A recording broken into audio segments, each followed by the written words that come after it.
In a medical emergency, time is of the essence. But what happens when there's a language barrier? NBC 15's Zach Nugent looked to find out.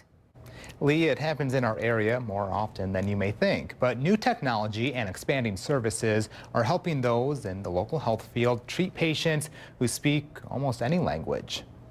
¿Dónde te duele?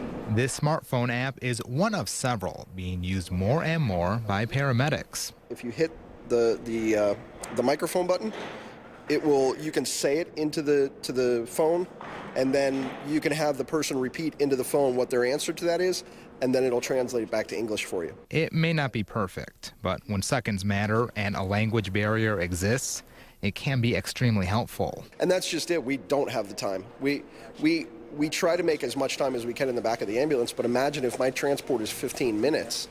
It may take me 15 minutes just to get some critical pieces of information out of that patient. Typically, during a transport, paramedics are communicating with the hospital, where a more accurate translation will be needed. For UW Health, that's where interpreter services comes in. 8 full-time employees and 80 on-call contractors. We have about 200 appointments a day at UW Health that need interpreter services. They'll assist with everything from billing questions to emergency situations. Interpreting about 20 to 25 different languages each month, it's rare to come across a patient they can't communicate with.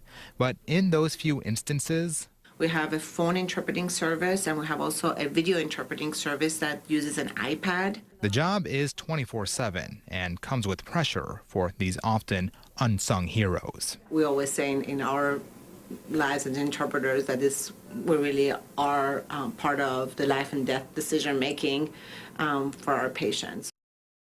And Shiva tells us healthcare providers throughout Madison have come together in the last several years and all use nationally certified medical interpreters, and that's pretty unique nationwide.